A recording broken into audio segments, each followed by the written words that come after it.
Welcome to Political Beatdown. I'm Ben Meiselas, joined by the one and only and a little bit well-rested Michael Very Cohen, well back from rested. vacation, although he graced us with his presence while at vacation. Thanks for doing that, Michael Cohen. We've got a lot to discuss, from Donald Trump being scheduled to surrender this week in Fulton County after the RICO criminal case was brought last week.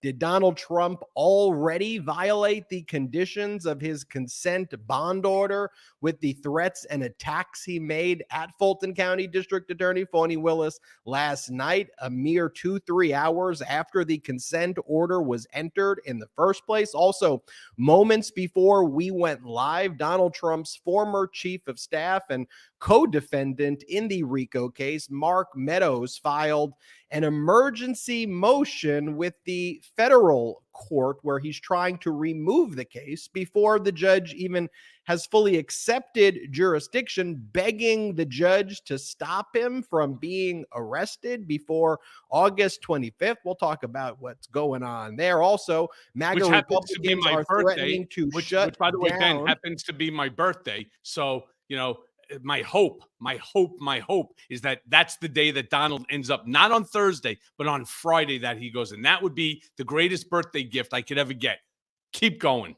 Well, Fani Willis, if you're, was it Trump said Russia, if you're listening? Us, Fani Willis, if you're listening, Cohen's birthday is August 25th. Do it on that date. Also, MAGA Republicans are threatening to shut down the government unless the prosecutions against Donald Trump and January 6ers stop. And also they want woke policies to stop, whatever the heck that means.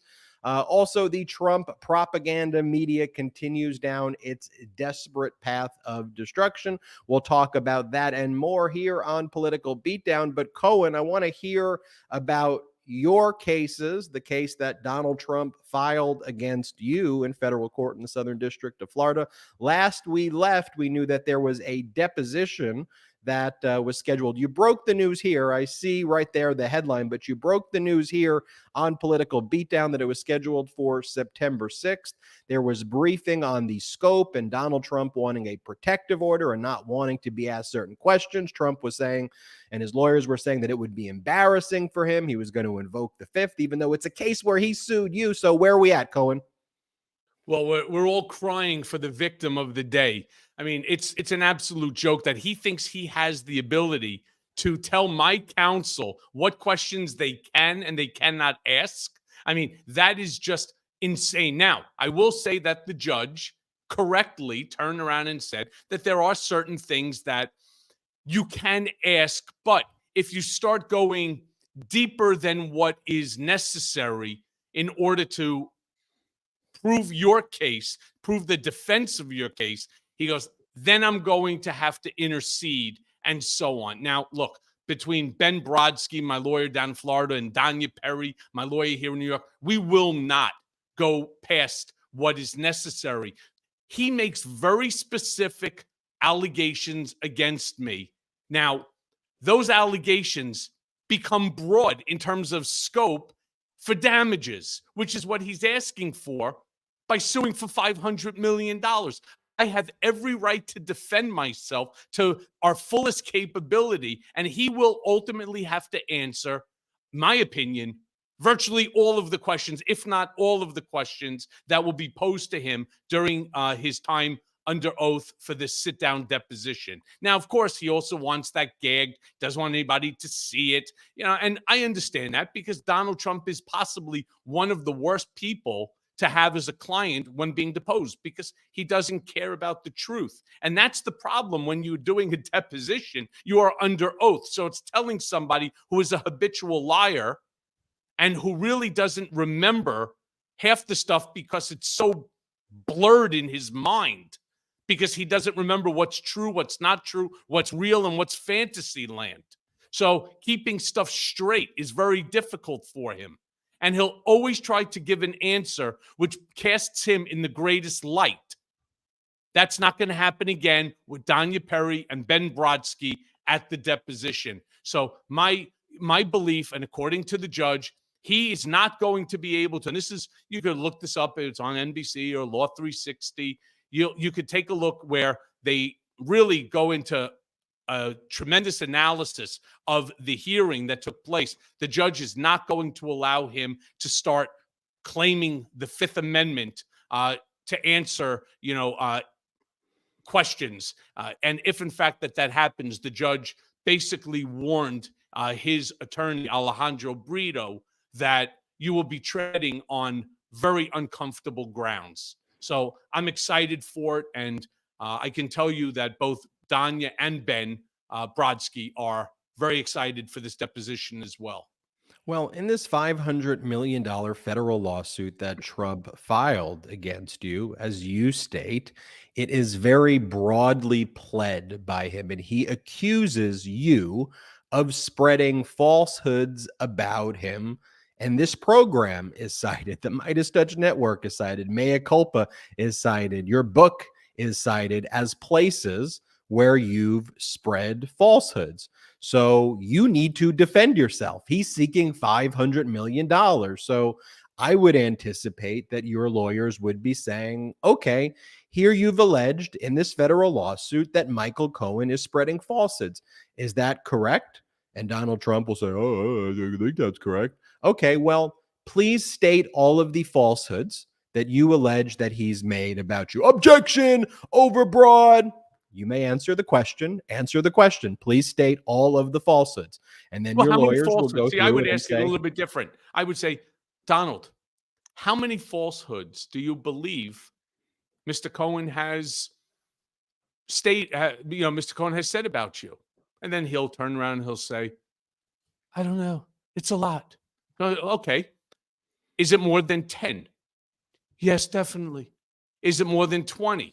Right? Is it more than 50? Is it more than 100? And then we'll start to break it down, into, I mean, that's just how I see something like this, happening, where right now at the part where we're going through the entire, as you said, 80-page plus document here, and, pulling out a bunch of the allegations, many of which are either, I mean, this is the craziest part, they're either barred by the statute of limitations or they're just completely inaccurate in and of themselves. And the defense, of course, to defamation, even though Donald doesn't plead defamation, which was smart on his lawyer's behalf, but the defense to it, as we all know, is veracity. It's the truth. So, it's, the whole thing is really crazy. All I can do is thank everybody for being a part of this aspect of my life, this part of the journey, in terms of holding Donald accountable. I wish he didn't, to be very honest with you. I wish he didn't bring the lawsuit,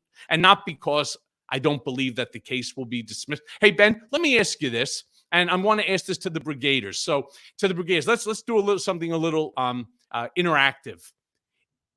If you believe that Donald Trump will show up to the deposition on September 6th, do a thumbs up.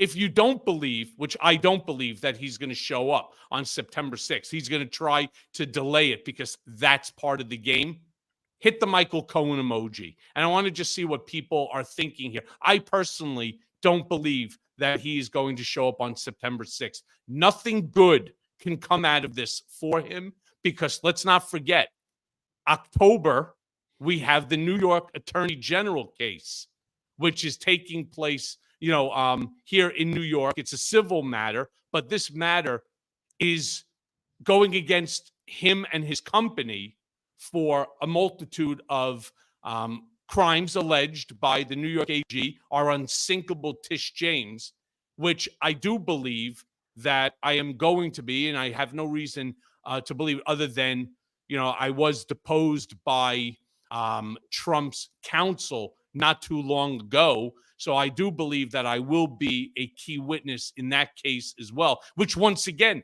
I wish that I wasn't. People think that this is fun. This is not fun. And I can tell you that his counsel here, as his counsel will in Florida on cross-examination, they're just going to attack me no different than the Republicans attacked me during my various different congressional committee hearings. It's uncomfortable. I'm used to it. I'm prepared for it. It's not fun. It's not pleasant, but it's necessary. And I want to thank all the brigaders again, for being a part of my life and being a part of this journey. As a recovering litigator, now podcast host and co-founder of the MeidasTouch network, I really appreciate the strategy here by your litigators in this case who are defending you. And by the way, want to give a special thanks to all of the brigaders who have contributed to the legal defense fund that have allowed you to get those top-notch litigators. By the way, in the description below on YouTube is where you can contribute. All of that money goes to the legal defense in the $500 million case brought against Michael Cohen by Donald Trump. The first decision that your litigators had to make is, were they going to challenge jurisdiction in Florida, and were they going to challenge federal jurisdiction in Florida? What that would have led to, even if you would have prevailed on the jurisdictional challenge, I think you could have, would have been years of delay, as then the case would have to get refiled in another jurisdiction. That would take time. And all the while, Donald Trump would be avoiding deposition and then using the lawsuit as part of his PR propaganda campaign. So the next decision after deciding, okay, we're going to stay in the Southern District of Florida, would be what type of discovery plan should you pursue? And there would be some lawyers who would say, you know what? Deposition is our last discovery tool. Some lawyers would say, first you submit your interrogatories, your requests for production of documents, your requests for admissions, file a few motions to compel if Donald Trump hasn't turned those over, and then the depositions take place. But what does that sound like? Delay, delay, delay. And by the time you'd have Donald Trump's deposition, let's face it, you'd probably be in August 2024. That's exactly what Donald Trump would want to happen. So what your lawyers ultimately made the decision, from my evaluation, you haven't told me any secret legal strategy. I'm just evaluating it how I would evaluate any case from the perspective as someone who used to litigate in federal court all the time. They said, you know what? We're okay not having documents and emails and all of these things. We have the documents that exist that are public record. We have the complaint. We don't need more requests for production of documents at this early stage before doing the deposition. The most important thing to do here is to prove that this is basically a PR stunt, frivolous case by Donald Trump. And the best way to do that is get him under oath immediately. And as the plaintiff, if he invokes the fifth in a case that he brought, that case gets dismissed. And so because he's accusing you of making lies about him in such broad generalities, your lawyers are going to be able to get into, okay, well, what are the lies? And you'll be able to show that he engaged in this conduct. And for those who saw the deposition, and we played it here on the MeidasTouch network, of Trump in the E. Jean Carroll case, I could only tell you on these issues here as well, it's going to be that times 100 with some of the issues being addressed here. So that's how I think that, and why I think your lawyer's legal strategy was brilliant. Yeah, I mean, it works. Last night, Ben, I don't know if you had a chance to see it. I did send the clip to Salty, but I was on Caitlin Collins with CNN last night, and she brought up the topic of Donald Trump with a $200,000 bond that he has to, file for this surrender that's allegedly taking place on the 24th, on Thursday. And while I'm sitting there at the desk with Caitlin, it dawned on me, holy shit, I was given a $500,000 bond. And I really want our brigaders to understand the anger that this elicits in me. I get a $500,000 bond for paying a porn star not to disclose an affair and pulling Trump's mushroom pecker. That's really what I am responsible for, as well as the lie that I had told Congress. And it's not a multitude of lies. It's a lie, which was the number of times that I claimed to have discussed the failed Trump Tower Moscow real estate project with Donald. I was told, and I said 3 when the true answer was 10. And I get a $500,000 bond that I had to post. Trump, who's trying to overturn a free and fair election, who's putting the fucking squeeze on Brad Raffensperger and others, the Georgia Secretary of State, creating fake electors. And now you see it with Roger Stone with this videotape. How stupid is Roger to do that? We'll get to that shit in a second. But I said to Caitlin, it's so wrong. It's a head scratcher. It's ironic that I should have to do a $500,000 bond, and Trump is a $200,000 bond. When you start to compare the two together, one again is to a porn star, not to disclose the fact that the guy's got a mushroom pecker, whereas the other one is trying to overturn our democracy and a free and fair election by installing fake electors, trying to, steal documents, trying to, take machines, officials who were not really officials. I mean, all of this fraud that went on. He gets a $200,000 bond. Well, look, I have nothing but respect for this judge. So I'm not turning around and I'm not, casting any opinion onto the number, because even if it was a $500,000, it doesn't really mean shit to Donald. If he doesn't have the cash available, he'll raise it from his moronic, MAGA morons. So that's not even really an issue here. It's more Judge William H. Pauley III, the judge in my specific case, looked to do anything that he could to hurt me because that's what I believe that he was told to do. It's my opinion. I mean, nothing. My case, the sentencing on the case was so absurd based upon all of the facts which he did not want to hear or see, and the prosecutors didn't want me to be releasing them and so on. It was very, very organized and detailed over that 48-hour period, that Friday night when I was told you have till Monday to come in and to plead guilty, or they're filing an 80-page indictment against you that's going to include your wife. All right. Overturning a free and fair election. And in all fairness, it's one of the reasons I appreciate you. It's one of the reasons I appreciate MeidasTouch Network. It's one of the reasons I truly, and I really mean this from my heart, that I appreciate the Political Beatdown Brigaders, because this is not an easy journey. And, anybody that thinks that this shit is fun, it's not. Being the attackee by Donald and his MAGA morons. It's never fun when they start, beating you up on, the social media, whether it's his Untruth Social or X or Threads or wherever else, that these loonies decide that they want to attack you on. When you're the recipient, and I said this on Caitlin yesterday as well, when you somehow attract the ire of this Mandarin Mussolini, I'm telling you, it's not fun. He goes after you. He goes after your family. They make shit up. There's repercussions that hurt your family, that wipe your family's happiness out, your finances. They really have this Southern District of New York, guys like Tom McKay, who's now over at some big law firm. This guy like Nick Roos, who I think is still there. Andrea Griswold. You have a whole slew of them. Robert Kazami, who's over at, I think, like Guggenheim Partners, Jeffrey Berman over at McDermott, something like that. I mean, this is out of control. These guys are all pulling down now 7-figure contracts, and in their bios, it's like, successfully prosecuted the biggest U.S. case, for the 21st century, U.S. versus Michael Cohen. Bullshit.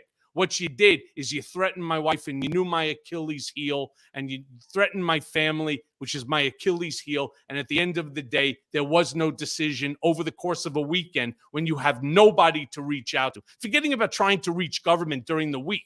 How about on a weekend, 5:30, you get that call from your lawyer? Nah, this is bullshit. And you know what? It's one of the reasons why I am right at the line on this congressional run. And I swear to the brigaders, you will be the first ones to know whether or not that this thing is going forward. But as it stands right now, I am speaking to a lot of people who are Democratic strategists and people who really know Congress and how to win races, and they are all gung-ho for me to do it. So this is really pumping me up because there is so much that needs to be done to correct the wrongs that are going on. It's why our DOJ, it's why people don't have faith in our government any longer. And there has to be enough people like Jamie Raskin, people like, Congressman Steve Cohen, people like, Congressman,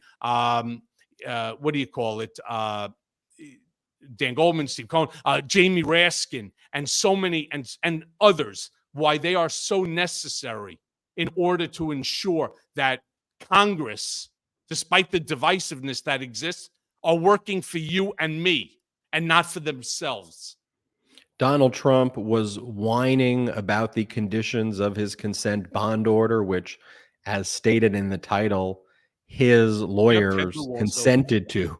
His lawyers could have objected to it, went to a hearing and said that these terms are inappropriate, and Judge McAfee, who's presiding over the case, could have made a ruling. Before going into the bond conditions, let me just show you the posts of Donald Trump whining after the consent and bond order was issued. I believe these posts to be a violation of the consent and bond order. Also, it's just such a whiny, petulant child as you read these things, and just very bizarre and dangerous. Here's what he writes. He goes, Donald Trump posts this: the failed district attorney of Fulton County, Atlanta, Fani Willis, insisted on a $200,000 bond for me. I assume, therefore, that she thought I was a, quote, flight risk. I'd fly far away, maybe to Russia, share a gold-domed suite with Vladimir, never to be seen or heard from again. Would I be able to take my very understated airplane with the gold Trump affixed for all to see? Probably not. I'd be much better off flying commercial. I'm sure nobody would recognize me, exclamation point. Then the other one, he goes, can you believe it? I'll be going to Atlanta, Georgia on Thursday to be arrested by a radical left district attorney, Fani Willis, who is overseeing one of the greatest murder and violent crime disasters in American history. In my case, the trip to Atlanta is not for murder, but for making a perfect phone call, and he puts that in caps. She campaigned and is continuing to campaign and raise money on this, and he puts this in caps, witch hunt. This is in strict coordination with crooked Joe Biden's DOJ. It is all about election interference. First off, there's absolutely no coordination here. If there was coordination, then you wouldn't have indicted Mark Meadows in the first place, which we'll talk about in a little bit. Or 18 other co-defendants. But by the way, but Ben, interestingly enough, if we're able to go back and if Salty can find it, look at the tweet that he put out, or I should say the post that he put out when he was referring to New York's Attorney General Tish James. The exact same language. Donald is a one-trick pony. It was the same thing. Witch hunt, the radical, she campaigned on it. Basically, he says these sort of racist things. Why? Well, what's the similarity between Tish James and the similarity to District Attorney Fani Willis? They're both women of color. They're both black women, all right? And they're women of power, and they're women who really have put the time and the effort in order to create an indictment that is ironclad. So what does he do? Same bullshit. Same stupid post, same nonsense, same witch hunt language, same, call to action, the murder and violence. I mean, look at the language that the guy uses. There's a reason why he's using this language. I just want people to understand. And when he puts murder and violence in capital, just think about who he's appealing to. He's appealing to these guys with 4 teeth and 3 brain cells. All right. That's the problem. And that's the danger of Donald J. Trump. He's appealing to people like the murderer, the terrorist who killed the woman here in California who had the LGBTQ plus flag. And this was an individual who was in all of the messages, buying into all of the Fox and Trump propaganda. We did a whole story where we did a deep dive into the social media profile of the terrorist who committed the murder. It's on MeidasTouch.com right now. It is all identical talking points to the ones that Donald Trump is putting out. By the way, If Fulton you could put that County. up, Ben, I would ask you just to read it, just so that I could prove my point that he's a one-trick pony. And if you can, go for it, Ben. Yeah, so there it is right here. I mean, this is what it says. An interesting day spent with Attorney General and her representatives. I strongly made my points. They are irrefutable, and it is a case that should not go forward. My company and overall value is far stronger and higher than shown in the so-called financial statement. The honorable thing to do would be drop it and spend all this time, money, and energy on fighting violent crime in New York. It would make a big difference and show real strength and courage by the AG. By the way, I remember that post. That was right after Donald Trump actually sat for a deposition and answered the questions, because if he invoked the fifth, it would be used as an adverse inference against him. And by stating that after the New York Attorney General deposition in a case involving fraudulent financial valuations, Salty, pull that up one more time. He admits in the post to fraudulent and phony financial valuations by saying that the company and overall value is actually far stronger and higher than shown in the so-called financial statements. The financial statements are supposed to be accurate. They're not supposed to understate or overstate the finances, and he admits to what he's being accused of in that civil case. One thing to mention too, though, Fulton County District Attorney Fani Willis last ran in 2020. So when she was running, it was before the January 6th insurrection and before the crimes that are alleged in the indictment. So she was not running on prosecuting Trump for crimes that had not yet been committed. She actually ran as a pretty moderate centrist person. You go back, she describes herself, she goes, I don't view myself as like liberal per se. I don't view myself as conservative per se. She goes, I'm straight down the middle, law and order, no nonsense. And we'll see that's exactly how she's been prosecuting this case. It's how she's treating Mark Meadows as well. Go into this consent bond order for Donald Trump. You'll see, as you mentioned, Cohen, $200,000 in bond. But when you get to the next section where it talks about the conditions imposed on Donald Trump, here's where I believe there was a violation in those posts that I read. Here's what it says. The defendant shall perform no act to intimidate any person known to him or her to be a co-defendant or witness in this case, or to otherwise obstruct the administration of justice. This shall include, but is not limited to, the following.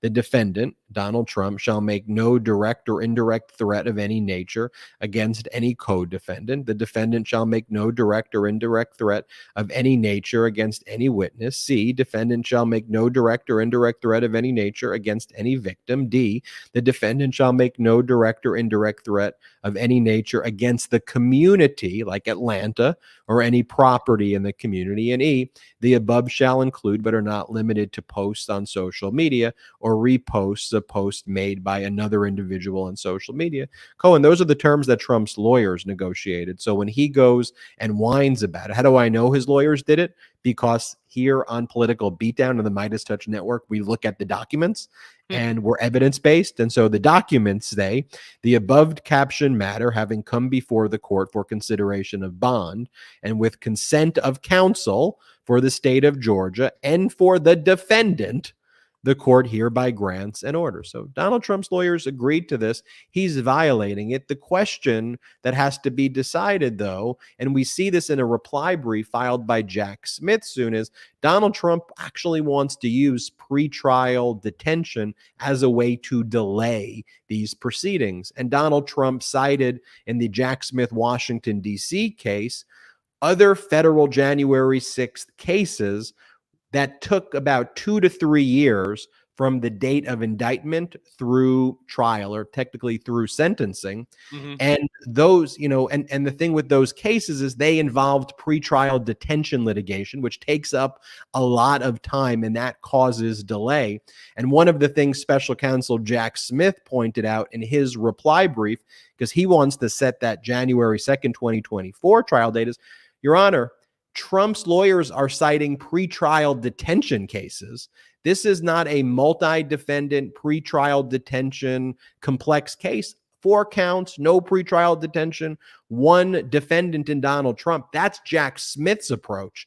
It'll be interesting to see what Fulton County District Attorney Fani Willis does, because Jack Smith's clearly not doing pretrial detention because he wants the January 2nd, 2024 trial date, realizing that that could put Trump in prison for the rest of his life. You know, what's interesting, Ben, is Donald is trying to pretend, because that's what he is. He's the great pretender. He's trying to pretend that this is nothing. He's already done it 3 times. So now he's going to go to 4. He's going to get into, and this bothers the living shit out of me. And I said this once before to our brigaders on an earlier segment. The second that he leaves Mar-a-Lago or Mar-a-Lardo or whatever we want to call that shithole, the second he leaves there with the caravan of cars filled up with people who have no purpose for being there other than to show that Donald has like a little army around him of people, they get in and the media is following him. From the beginning to the time he walks up the stairs, to the time that he gets into the plane, to the time that the plane takes off, to the time that the plane lands, to the time that police escorts are there, they shut down roads, they get him to the courthouse. That's all that they're talking about. Again, we're making him into like a superstar. He is not a superstar. He is not the president of the United States. He is a former president, a now 4-time indicted former president. And we are making him into like a superstar, into some dignitary. He is not. He is right now an indicted defendant, plain and simple. And you know what? One of the reasons why Donald is sort of pretending, that this doesn't bother him, that he's doing it for you, that I'm all that stands in between you and the Biden administration's weaponization of the Justice Department is me. So all of this is bullshit. I'll tell you something.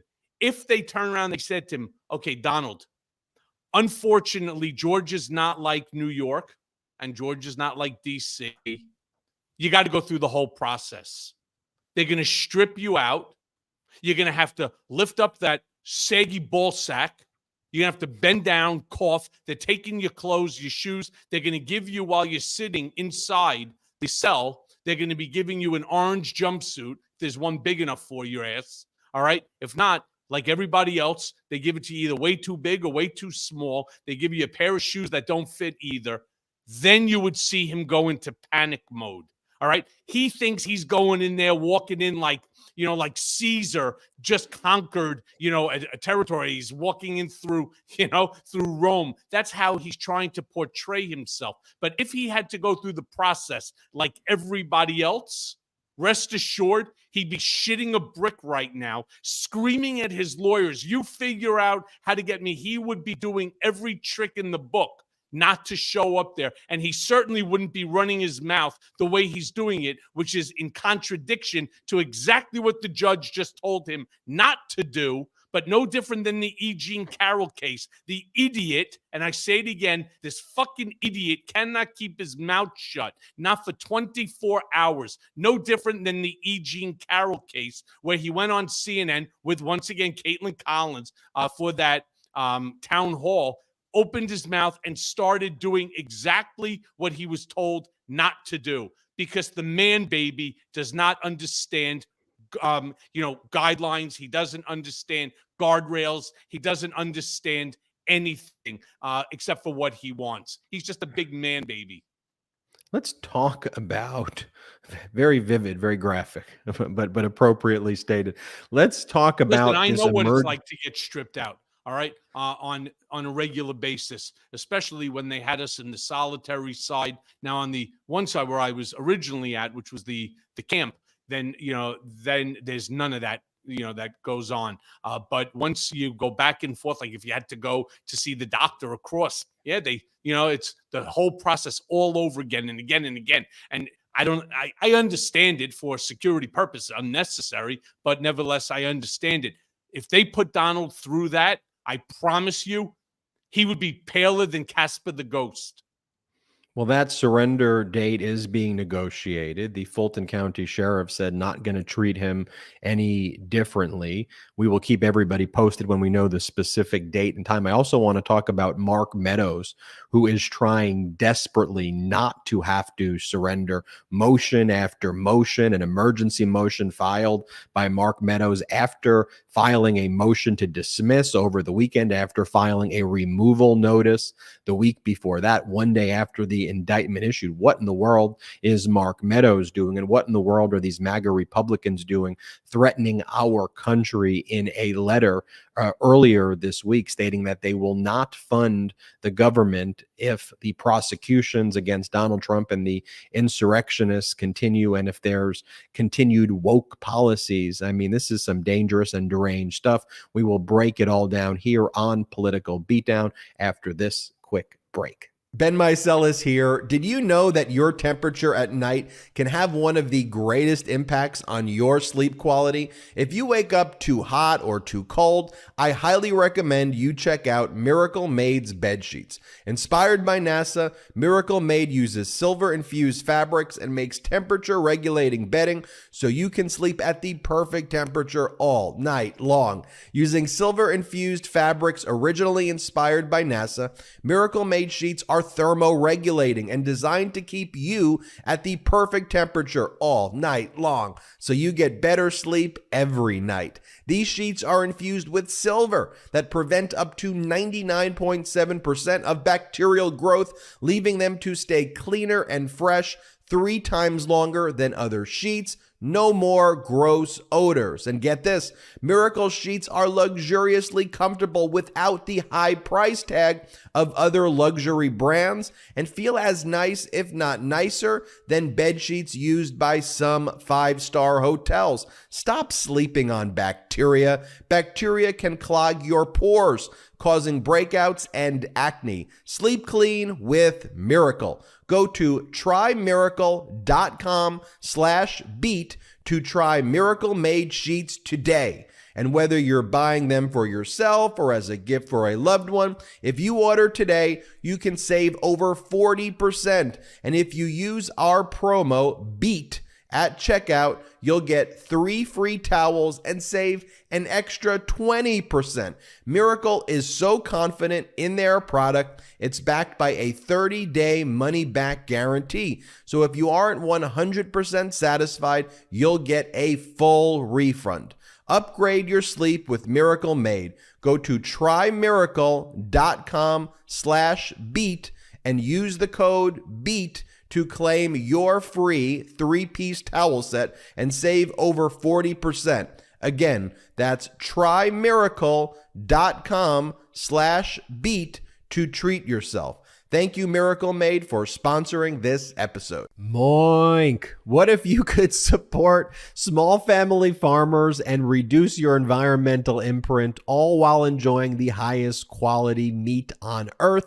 When you join the Moink movement, you can.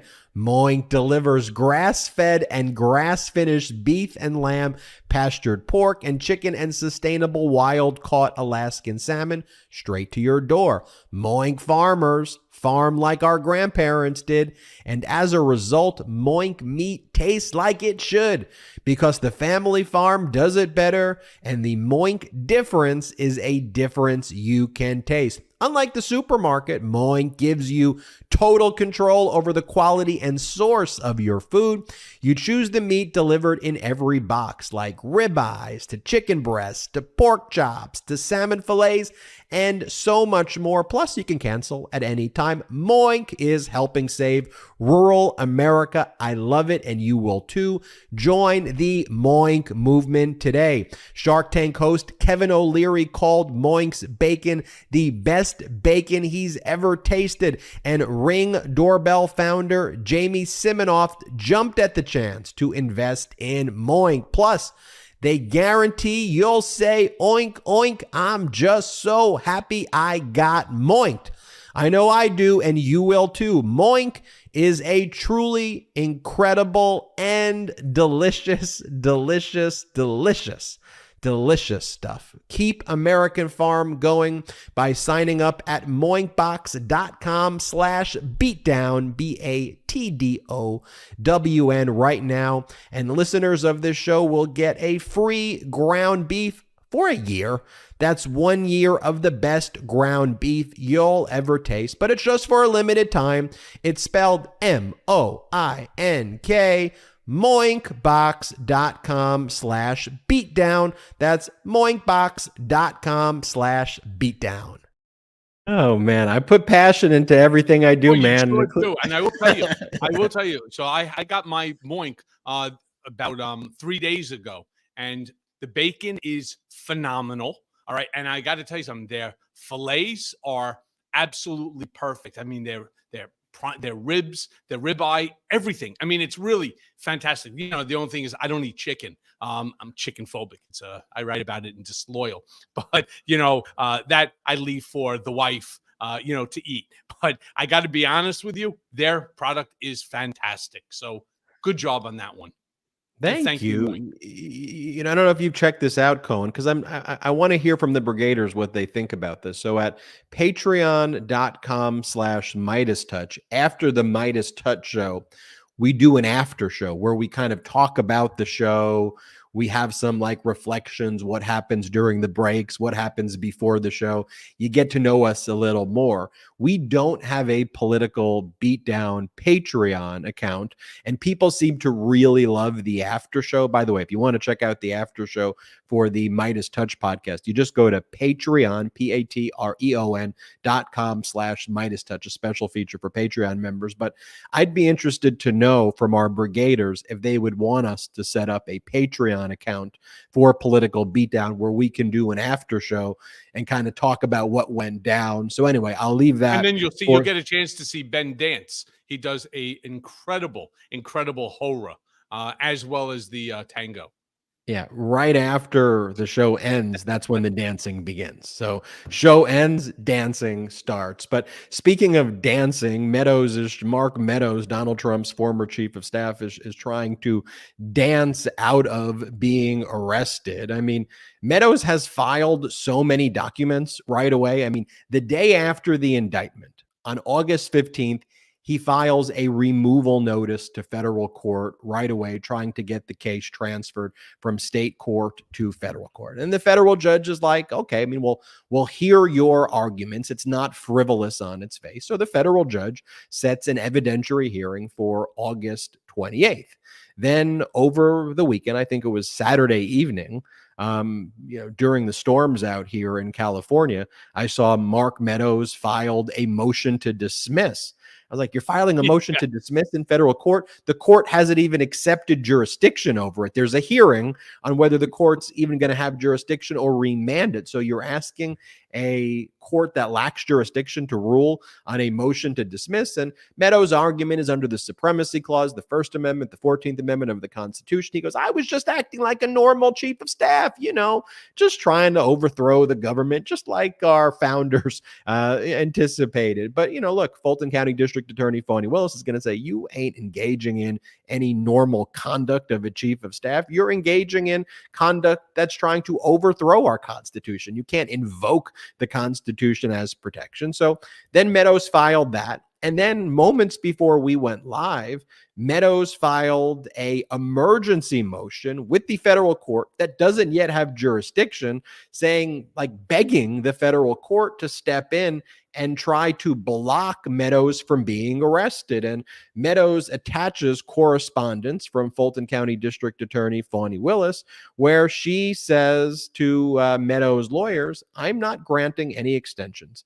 I gave 2 weeks for people to surrender themselves to the court. Your client, Mark Meadows, is no different than any other criminal defendant in this jurisdiction. The 2 weeks was a tremendous courtesy. At 12:30 p.m. on Friday, I shall file warrants in the system. My team has availability to meet to discuss reasonable consent bonds Wednesday and Thursday. I mean, by the way, even Trump's lawyers entered into a consent bond. Granted, Trump is whining about it, but mostly all of the co-defendants have entered into consent bonds. But Mark Meadows, with this feeling of infinite privilege, and that you just enter into a consent bond. Then you could challenge it if you want to challenge it in federal court. There'll be a hearing on August 28th. But you see the difference here, Cohen, right? You've Yeah, got I Fulton do. County District Attorney Fani Willis, law and order, and you've got Mark Meadows for the first time in his life feeling some level of accountability. And to your earlier point, not even anywhere near the accountability that it should. And it's like, motion, help me, please, Yeah. judge. I need you to You know help why, me. Ben? You know why? Because for the exact reasons that I had stated, that Donald Trump would be paler than Casper the Ghost if, in fact, he had to go through the process the way everybody else goes through it. And Mark Meadows is not going to get the Donald J. Trump former president treatment. That I can promise you. And so this whole process is very gut wrenching. And Mark Meadows is now beginning to feel the pressure that everybody else in America that ends up having any issue whatsoever, justified or not, that they go through. Mark Meadows is now feeling that pressure. And I couldn't be happier, to be honest with you, that he's feeling it. I warned that moron. I warned him when I testified before the House Oversight Committee, and he decided that he wanted to turn around and challenge when I stated that Donald Trump is a racist. And he paraded out Lynn Patton, the only biracial person that worked at the Trump organization, right? Was Lynn, and to turn around and say that she's very close with Eric and with Lara Trump. So therefore, Donald, who hired her on behalf of the company, which is not true, it was actually Eric that hired her at my request, that clearly Donald cannot be a racist as a direct result. It's really such a stupid argument, no matter how you want to slice it. But I warn Mark Meadows, you are selling your soul to somebody who is soulless. And rest assured, what he did to me, he's going to end up doing to you, because you're not special. Did he listen to me? The answer is no. And you know what? Sometimes you got to learn your lessons there, Mark. Now, I did want to ask you something. The letter that you put up from the House Caucus, that Freedom Caucus group, can we post that one more time for a second? Yeah, who signed this letter, Salty? You Is know, there a second page to it this? seems to be written on behalf of the entire Freedom Caucus, which is made up of like Gates and all of the kind of ultra MAGA, like they're all MAGA, but it's that group of people who really control Kevin McCarthy. They're the ones who held up McCarthy's nomination. So you're going to that really whole tell me that they put out a document that's unsigned? Can you imagine? And that was the point. I thought maybe we were missing a second page onto it. You know, look, this is the whole problem with the Lauren Boeberts, the Marjorie Toilet Greens, the Matt Gaetz, the whole group of them. Right? They're so entrenched, and they're so knee deep into the dumpster fire of the Trump cult that they don't even know what the hell they're doing anymore. They don't know what they're saying. It's all, how can I be more, of a shock jock than of a congressman? And the shit that they say and the stuff that they put out, they're too embarrassed to even put their names on it. Well, you know what? To each and every one of you, and you all know who you are, because I actually don't know who's fully a part of this Freedom Caucus. For you, you get the 2 fucking fingers salute today. Fuck you all in your stupidity. Do you not understand how precious democracy is? Do you not understand that the United States should never be an autocracy? We should never be a monarchy. And that's exactly what Donald Trump is looking to do. How stupid do you have to be to think that he will be loyal to you when he becomes the autocrat? In fact, he'll be just like Caesar was. He's going to start stabbing people and beheading people. It's going to be no different than watching the Handmaid's Tale, when you're going to have one commander shooting and killing and throwing another commander under the bus, because Donald is the ultimate alpha. He will not allow anybody else, and anyone who starts to think that they too are an alpha will get the Kim Jong-un treatment of getting tied to a fucking tree and having somebody with a rocket, right, shoot a rocket launcher at you, blow you and the tree up with, while you're watching this whole thing happening, like supposedly Kim Jong-un did to his uncle. This is who Donald Trump is. And the fact that they're not able to see it, members of Congress. Now, forget about the fact that whether or not he actually paid for this young girl, took her over state lines. I mean, does anything anymore preclude any of these GOP, radical, ridiculous fools? Does anything preclude them anymore from running or holding office? I mean, thank goodness, at least the Queens people, right? The Long Island Queens people that are in George Santos's, district. Fortunately, they see through the fraud that this guy is. And chances are that he's going to get the shit kicked out of him at the upcoming, election. But this is really no joke. I mean, how many George Santos's should exist in Congress? How many Matt Gaetz's, Josh Hawley's, Marjorie Taylor Greene's? I mean, how many of them do we need? And the answer is 0. We don't want any of them. We really need to stop this bullshit. And that's why, I say this every time, Brigaders. Some people love it. Some people aren't so happy with it. We must ensure that a blue wave in 2024 is so significant that there is no possibility whatsoever of any of these individuals ever returning back to D.C., starting with the Mandarin Mussolini himself. Because here are the facts. Donald Trump and the Republicans ran up the deficit to the tune of trillions of dollars through tax cuts for billionaires that they did not pay for.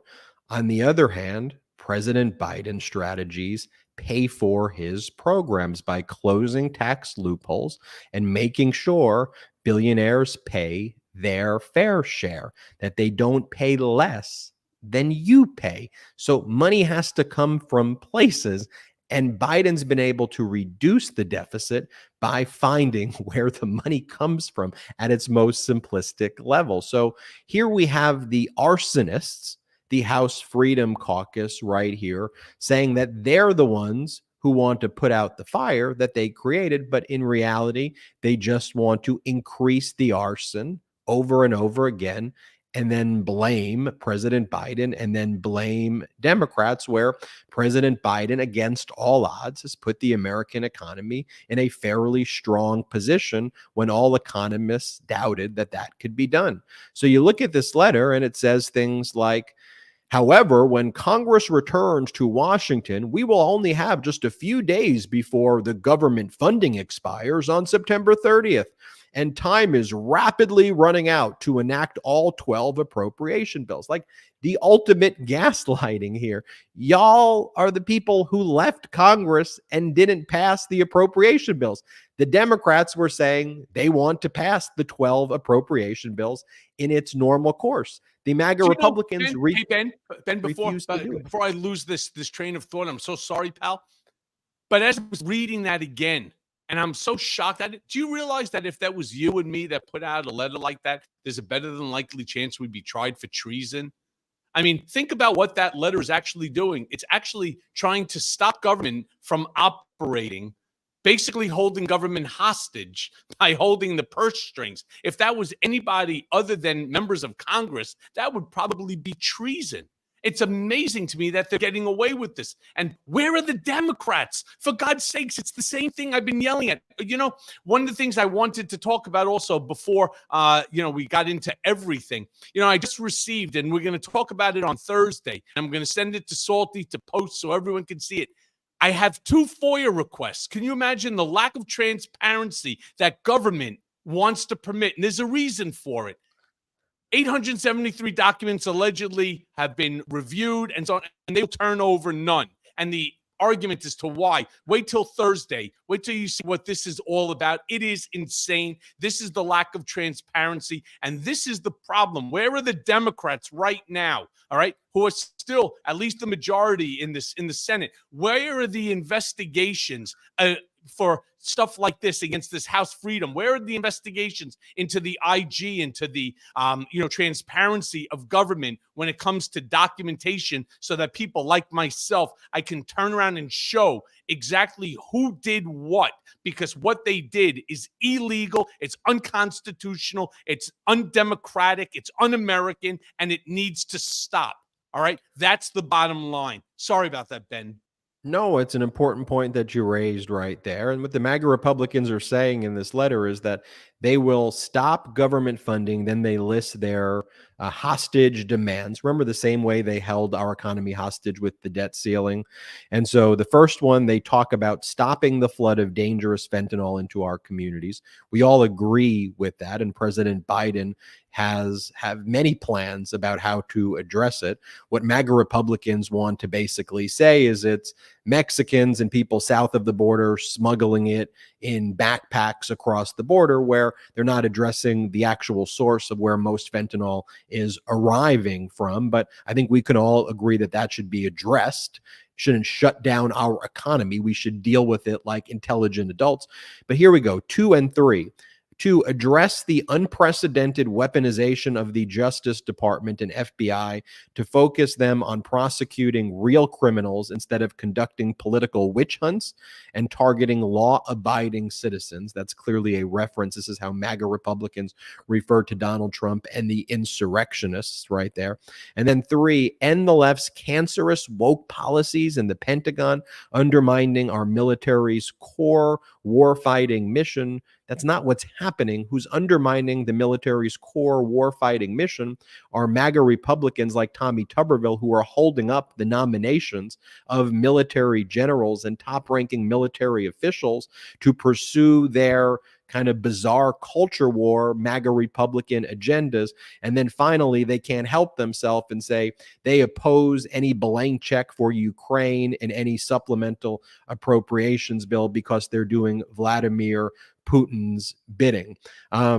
And so this conduct right here, Cohen, is not normal at all. We need to call it out, and we need to put the pressure on them. And to your point, Democrats need to put the pressure on them as well. I want to leave everybody. Ben, that's what, thank goodness again, you and I have been friends now for a long time, and I could not be more excited, to do this with you and with the brigaders on this MeidasTouch, network, making us like, top 2 in the world on YouTube, especially when it comes to news. Sometimes, we're number 1 in the world in all categories. Again, thanks to you.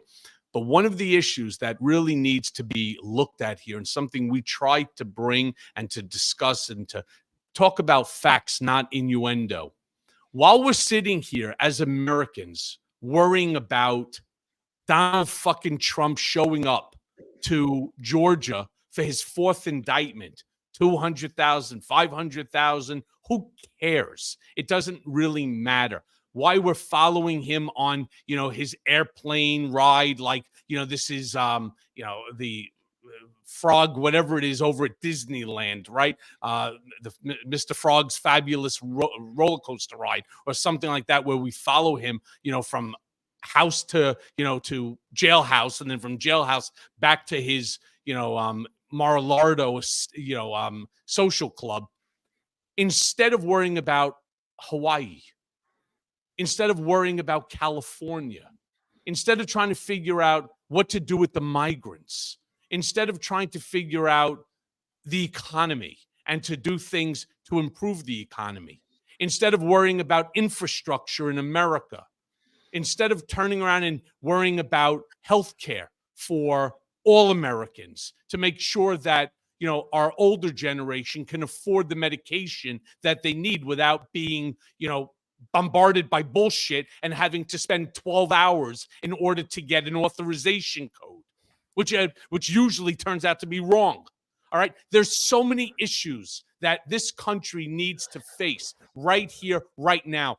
Climate change, certainly. And of course, Donald doesn't believe in climate change, yet look at California. Look at what's going on in Hawaii. Look what's going on all over the place. All right, where you have insurance companies now that are bailing out of states like Florida and California. How are you going to get a mortgage if you don't have, if you don't have home insurance? The whole thing is crazy. But instead, we're worrying about Trump, and we're worrying about Mark Meadows and the rest of these 18 other co-defendants. Fuck them. That's what I say. Fuck them all. Let them all be held accountable. Let's kick all of their asses out, right? Let them be held accountable for their dirty deeds and for their illegal actions under the guise of, under the guise of Donald Trump and the weaponization of the Justice Department. This is about time that we stop this nonsense already and worry about the things that are important to you, to me, to the brigaders, and to all Americans. Enough is enough.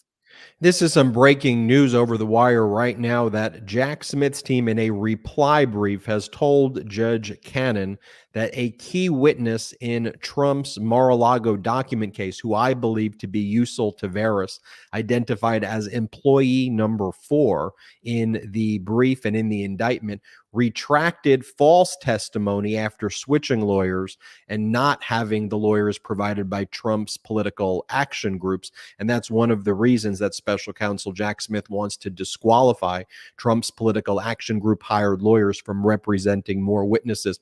I will be doing a hot take on that. Everybody go to MeidasTouch.com for all of the breaking news. And here on the MeidasTouch network, Cohen, we're trying to innovate. We're trying to come up with new ways to engage our audience. And so as soon as this show ends, I want to tell everybody to make sure you're on YouTube, because at 5:35 Eastern, 2:35 Pacific, we're going to be launching this new series that I'm going to be introducing. And it is an animated show that we're working on here at the MeidasTouch Network. And the idea is, what happens if aliens basically just showed up, like the UFOs that are being talked about all the time, and they saw what was going on in our politics? What would their reaction and response be? So I'm going to give everybody a preview here. It's called The Alien Super Show. Before showing you the preview, make sure you check out Cohen's book, Revenge, wherever books are sold. Make sure you go to store.MeidasTouch. It's a great read. Revenge is like my favorite book. Make sure you get a copy of it. Store.MeidasTouch.com for the best pro-democracy gear, 100% made in the U.S., 100% union made, and you can support Cohen's Legal Defense Fund in the description below.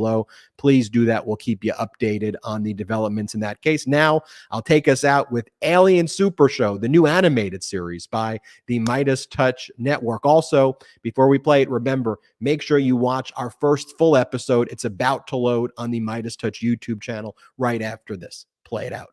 This is we're a couple of, if you've seen the, Pentagon videos of UFOs or whatever they're called now. The Pentagon we're videos. Those guys. Yeah. You are a watcher of the Pentagon's YouTube channel. Yes, we're inside those things, and basically our job is to watch videos of you guys so we can infiltrate and take over society. Well, we're not saying infiltrate. We're not saying infiltrate. Okay. We don't use that word. We're watching from above, and who else do we go for that but our clip boys? And what we have learned after years of watching American media is that the most reliable news source is Aaron Rupar, ASIN, and Ron Filipkowski. Filipkowski. Love that guy. I'm actually on Ron's Twitter right now. Ron DeSantis issues a pathetic, ridiculous statement in response to the Trump indictment. What a weirdo. Is that the Declaration of Independence? It looks like We the People. It looks like one of those posters you'd get at, you remember Hot Topic or it was just like those big stores that were you could get CDs and T-shirts, and they had that section with all the posters. Oh, here's the Magna Carta. Yep. Here's the We the People. I got it done. Got it. Gonna hang this in my dorm room / governor's next office to my Radiohead OK Computer poster.